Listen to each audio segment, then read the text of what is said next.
Look at again 1 Chronicles, the 5th chapter. Let's begin reading at verse number 18. Let's conclude reading at verse number 22. Notice that the Bible says the sons of Reuben, the Gadites, and half the tribe of Manasseh had 44,760 valiant men able to bear shield and sword, to shoot with the bow, and skillful in war, who went to war. They made war with the Hagrites, Jetur and Naphish and Nadab, and they were helped against them, and the Hagrites were delivered into their hand, and all who were with them, for they cried out to God in the battle. He heeded their prayer because they put their trust in him. Then they took away their livestock, 50,000 of their camels, 250,000 of their sheep, and 2,000 of their donkeys, also 100,000 of their men. For many fell dead, notice this, because the war was God's, and they dwelt in their place until the captivity. Notice, according to verse 18, the Israelites went to battle against certain individuals who were of the family of Ishmael. They were descendants of Ishmael. But yet when we reach the 20th verse, though they were skillful at war or at fighting, they did not depend upon themselves to get the victory. Come on, somebody. I said they didn't depend on themselves in order to get the victory. They were skillful at war. They were skillful with the shield. They were skillful with the sword. They were skillful when it came to the bow. But yet when in battle, they did not put their trust in themselves. But in the midst of the battle, they cried out to God, or to Elohim, the true God, the Most High God, and he helped them against their enemies. And they got the victory in the battle. But what I want us to focus upon this morning is that though they were skillful at war, though they were skillful at fighting, again, they didn't put their trust in themselves. And that's some folks' mistake.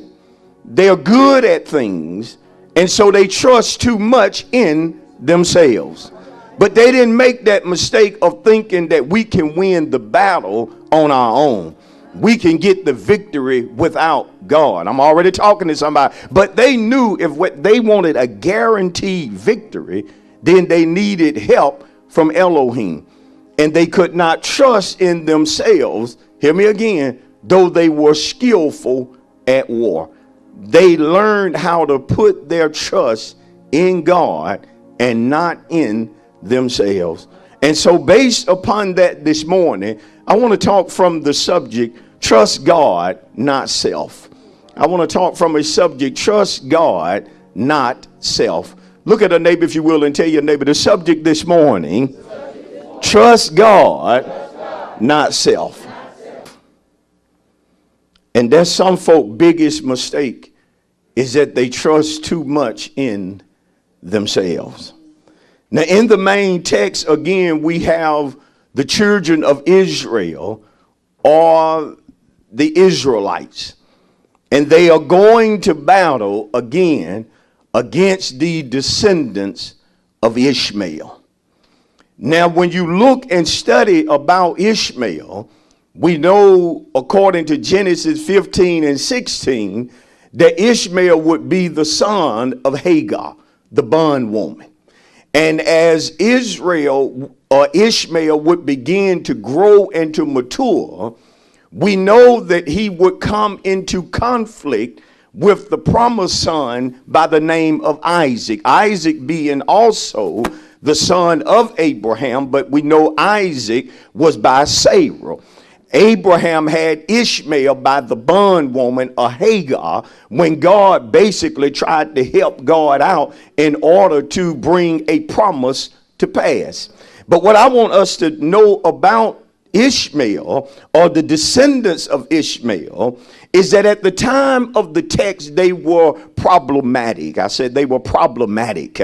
They were people who were known for keeping up trouble. They were the type folk that you could count on them to create some problems. And already I'm wondering, do you know anybody like that, whether it be on your job or at your house, that you can just count on them for causing trouble? If you can't count on nobody else to create problems, you can count on certain folk that they always going to cause problems. They are always, no matter where they go, they're going to cause problems. And some folk try to run and act like the place that they're leaving is the problem, but no, they're actually the problem. And when they get to the destination that they thought things would be better, they begin to do what they did in the last place that they left from, which is to cause more problems.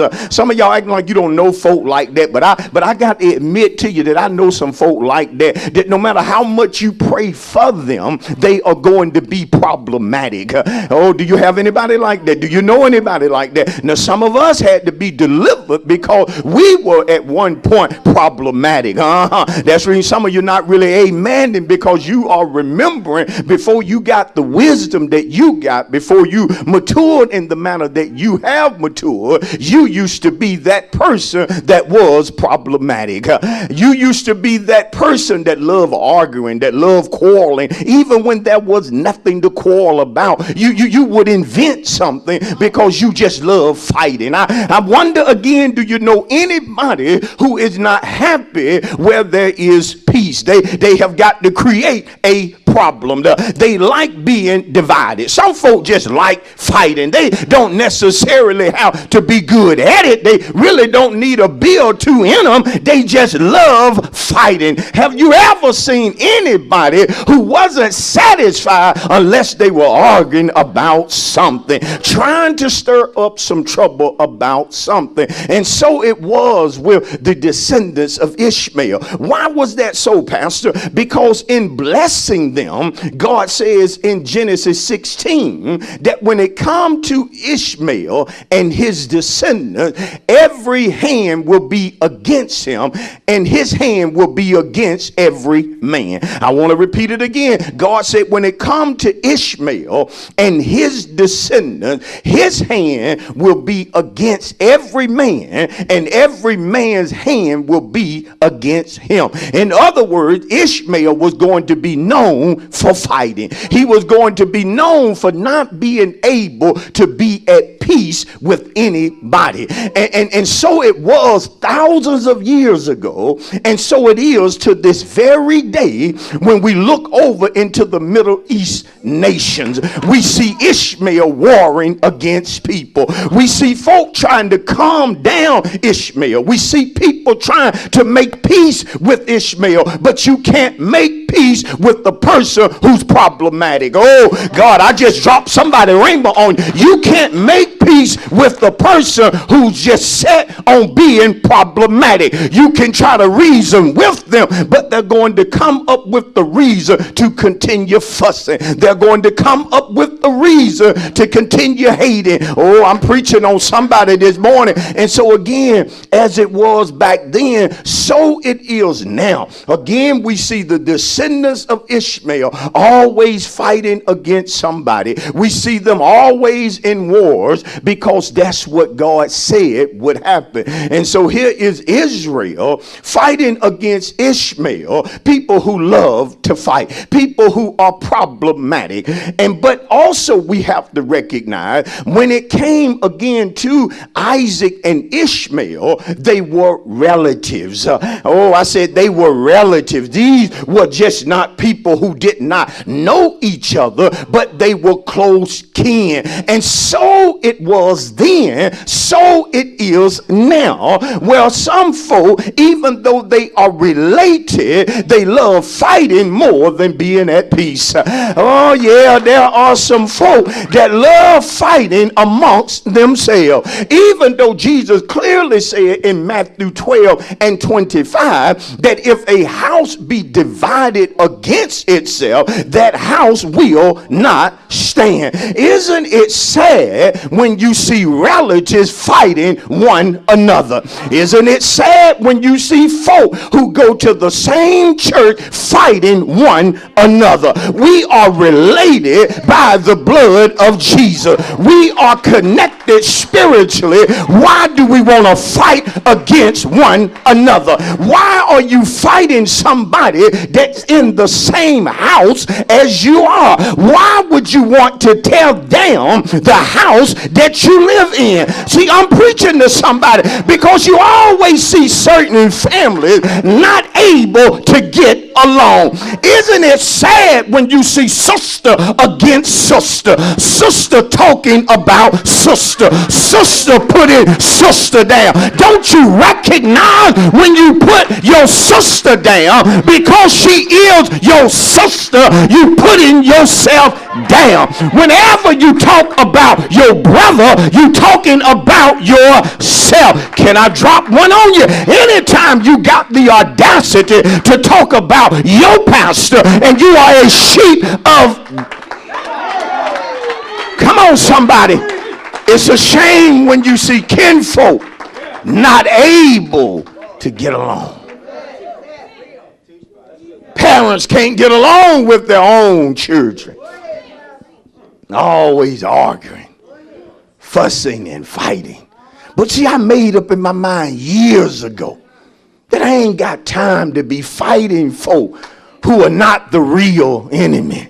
Oh, I said I ain't got time to be fighting folk who are not the real enemy. You are not my enemy. Don't you allow the enemy to use you. I got to look past you, because if I don't look past you, I'll mistreat you, and then if I mistreat you, I'll get in trouble with God. That's the reason I'd rather pray for you before I mistreat you. Why? Because I don't want to fight folk I'm supposed to be connected with. Oh, I don't want to fight you. I want to have your back. I don't want to fight you. I want to fight with you, and I want to fight the real enemy. I wish you high five somebody and shout, show he right. Woo, shout, show he right. Why waste time fighting each other?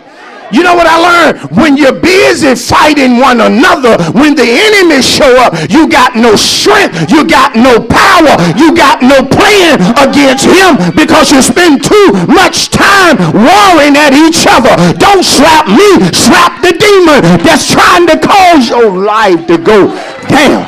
Don't get mad at me, get mad at the demon, get mad at Satan's kingdom.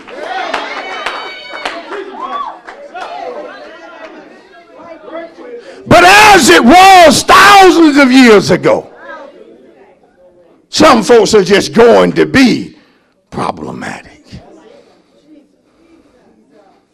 And you're going to need wisdom to deal with them, so they don't frustrate you, so they don't get you out of your purpose. Woo, so that they don't cause you to act out of character. Am I helping anybody? Is God helping anybody? One thing I love about the main text is that the descendants of Israel, the people of God, they were skillful at war. Yet they did not trust in their skills. I want to say it again. They were skillful at fighting, but they didn't put their trust in what they could do. See, most skillful people tend to trust in their skills. Can I just teach it? Most folk with money tend to trust in their money. Most folk with resources tend to trust in their resources. Most folk with good credit seem to trust in their credit. Most folk who are intelligent tend to trust on their intelligence. Come on. Most folk who are gifted tend to trust in their giftings. And so it's rare to find people who are skillful, but they don't trust themselves fully. I say fully. Because see, no matter how good you can fight, naturally or spiritually, there's always somebody out here, oh God, that can beat you up.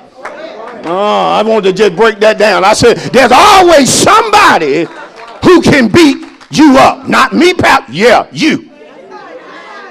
You. Even from a natural standpoint, that's why heavyweights don't always stay heavyweight. Sooner or later, somebody is coming to knock out the champ. And see, when you depend on self too much, it's just a matter of time before you go through a battle that you can't handle on your own. See, that's the problem with trusting too much in self. Sooner or later, you're going to run into a problem. You're going to run into a battle, into a situation that's just too big for you. But when you make it your business or a habit of trusting too much in yourself, you are going to lose battles that you should win. Are y'all listening? And as a pastor, I have pastored for years, watching saints lose one battle after the other because they trust in themselves and not in God. Isn't that sad? When you see a child of God losing, but you discern that the only reason she's losing is because she trusts too much in her own abilities. Can I come your way, sister? Oh, there are so many women who trust in their ability, and they never see God work his ability through them. They're always trying to do everything on their own. Oh, I'm talking about my independent women. Do you know any? Women that are quick to tell a man, I don't need no help. I'll do it by myself. But you won't. You won't, sister. You will struggle by yourself. But at some point, we all need some help. The strongest of men need help to deal with certain stuff. Drop your pride when you need help and go to somebody that has wisdom that you don't possess. Sit at their feet. Learn, sister, how to be a lady. Learn, brother, how to be a strong man. Tell somebody, because there's coming a battle that's too big for you. And some of you in that right now. That's where you're at. What you're going through is too big for you. That's where you need to trust God and not self. Notice, according to verse 18, we want to kind of deal with this a little bit. The sons of Reuben the Gadites had, the tribe of Manasseh had 44,760 valiant men. These folk didn't just know how to fight, but they were brave. I said they were courageous. Notice, you got all those men skillful at war, and none of them are cowards. They are all brave. That's what does it mean to be brave? To be optimistic in the face of danger. That's being brave. To be courageous when the odds are against you. That's what it means to be brave. But see, when it comes to me, I love being brave. I love being courageous. But I want to be brave in the will of God. I want to be courageous according Listen to me. To what God would have for me to do. Pastor, what are you talking about? Because see, if you ain't careful, you won't be brave. You can be stupid. Because you listen to folk who tell you silly things. Like, I dare you to do such and such. I bet you won't do such and such. And so you never have to prove your bravery to people. Oh, somebody need to hear this right here. I said, somebody need to hear. You don't have to prove to people that you're brave by doing something stupid. See, that's the reason I want to be brave in God's will. I want to have courage when the odds are stacked against me. And folks are saying I never have something, but God is telling me to pursue what man is saying I can't have. I want to have courage to go after it no matter how many times they turn me down. I want to have courage to go every weekend if I have to, looking for the car that I know God has for me. I want to have courage. Whoa, but I don't want to be stupid. I want to be brave in God's will. I don't need nobody testing my bravery, saying to me, if I'm brave, why don't I eat a Carolina Reaper or a ghost pepper? No. I don't eat hot things. See, y'all laughing, but see, I know who I am. I said, I know who I don't eat hot things. Why would I be stupid and eat a ghost pepper trying to prove my bravery to you? I'm coming your way. I don't ride roller coasters.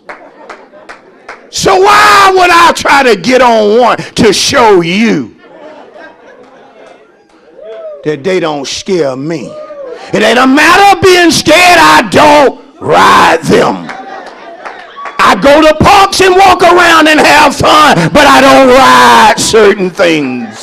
I don't even get in the line anymore. That's not me. I don't have to prove my bravery to you. I want to be brave in God's will. Come on, somebody. No, I will not leave my church off of a dare because you tell me that I'm afraid to leave. I won't leave because God put me here. I won't leave because I know this is where he ordained for me to be. So talk all the dares you want. I dare not be stupid.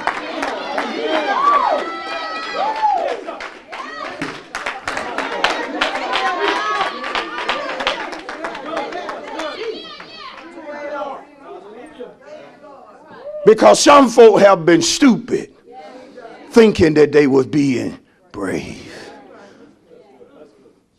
You want to be brave concerning God's will. I don't want to back down when God don't want me to back down. I don't want to run when he don't want me to run. Oh, God, I'm talking to somebody. I don't want to leave my house and he ain't told me to leave my house. I don't want to divorce and he ain't told me. He ain't gave me permission to divorce. You can say all you want to. I dare you to leave that woman. You can't leave that woman. I'm not going to be stupid. And so they were valiant, but in the will of God. Finally, the Bible said that they were skillful at war, which meant three things.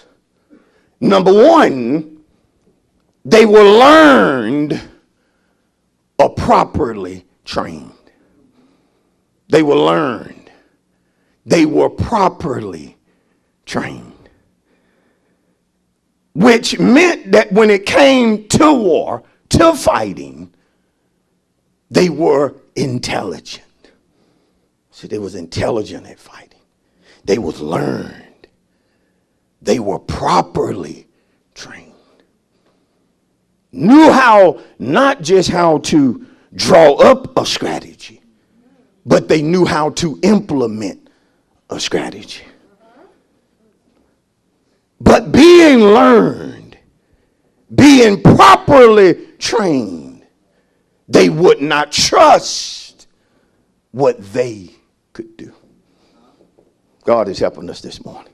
Because how many times do you see folk who are learned, who are properly trained at something, yet they trust more in their training than they do the God of their salvation?